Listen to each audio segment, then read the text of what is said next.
CM seat కోసం YS Jagan plan మార్చారా? కూటమి సర్కార్ను గద్దె దింపేందుకు కొత్త ప్లాన్ రెడీ చేశారా?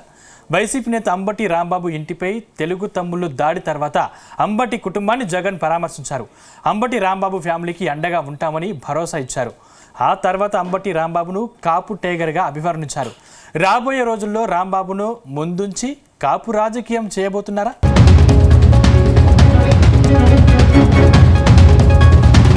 ఆంధ్రప్రదేశ్లో ఫ్యాన్ పార్టీ అధికారంలోకి వచ్చేందుకు బిగ్ ప్లాన్ వేసినట్టు తెలుస్తోంది. వచ్చే ఏడాది మరోసారి పాదయాత్రతో జనంలోకి వెళ్లేందుకు జగన్ రెడీ అవుతున్నారు. ఆలోపు వైసీపీ నేతల ఇళ్లపై దాడితో సీన్ ఒక్కసారిగా మారిపోయింది.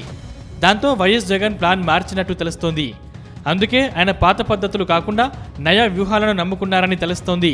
గతంలో వైసీపీ ఓటమికి దారితీసిన రాజకీయ సామాజిక పరిణామాలను జాగ్రత్తగా పరిశీలిస్తున్నారని, అందుకే ఈసారి కులం కార్డుతో కూటమిని గట్టి దెబ్బ కొట్టేందుకు అంబటి ఎపిసోడ్ను గట్టిగా వాడుకుంటున్నట్టు ప్రచారం సాగుతుంది. వైసీపీలో మాజీ మంత్రి అంబటి రాంబాబు ఓ ఫైర్ బ్రాండ్ లీడర్. అందుకే గత అసెంబ్లీ ఎన్నికల్లో అంబటికి జగన్ మంత్రి పదవిని కట్టబెట్టారు.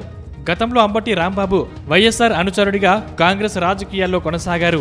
ఆయన బ్యాడ్లక్ కణాలో మరేమో కానీ ఉమ్మడి ఏపీలో కాంగ్రెస్ అధికారంలో ఉన్నప్పుడు, వైఎస్ఆర్ సీఎంగా ఉన్నప్పుడు ఆయన ఎమ్మెల్యేగా గెలవలేకపోయారు.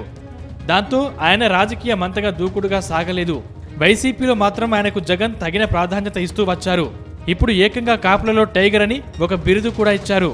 ఇప్పుడు జగన్ కూడా కాపు సామాజిక వర్గం మీద ఆశలు పెట్టుకుని ముందుకు సాగుతున్నట్టు తెలుస్తోంది. 2019లో వైసీపీ గెలుపులో కాపులు కీలక పాత్ర పోషించారు. అప్పట్లో ముద్రగడ పద్మనాభం టీడీపీకి వ్యతిరేకంగా చేసిన ఉద్యమం కూడా కలిసి వచ్చింది.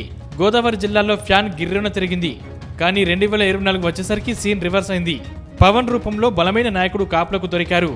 పైగా చంద్రబాబుతో జట్టు కట్టడంతో గోదావరి తీరంలో వచ్చిన రాజకీయ సునామీకి ఫ్యాన్ రెక్కలు విరిగిపోయాయి.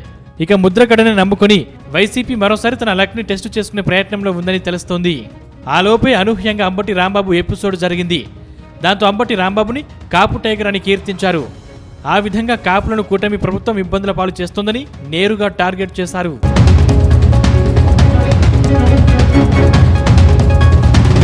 అంతకుముందు అంబటి రాంబాబు కుమార్తె మౌనిక కూడా కూటమి నేతలపై నిప్పులు చెరిగారు.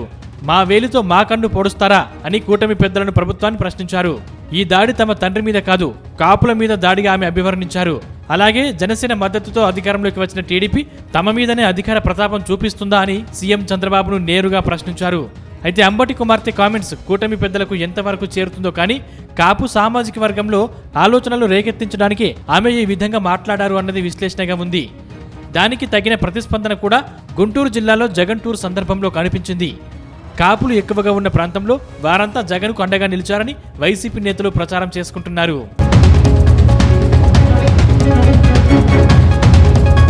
ఆ తర్వాత అంబటి మరో కూతురు శ్రీజ సైతం కూటమి నేతలపై విరుచుకుపడ్డారు.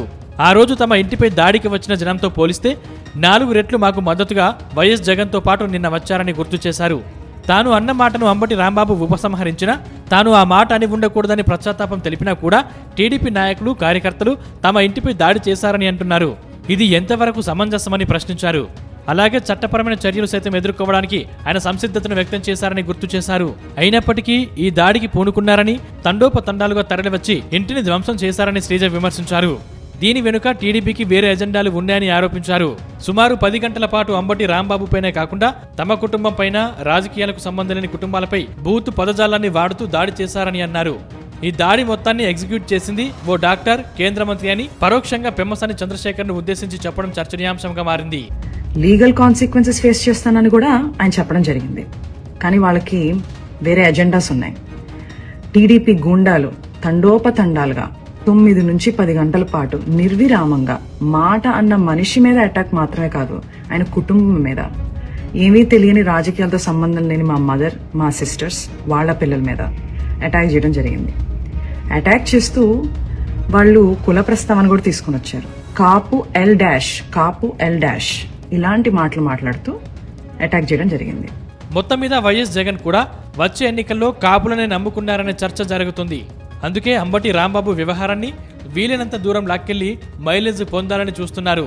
అయితే అంబటిపై ఈ ముద్ర వైసీపీలో ఉన్నప్పుడు పెద్దగా లేదు.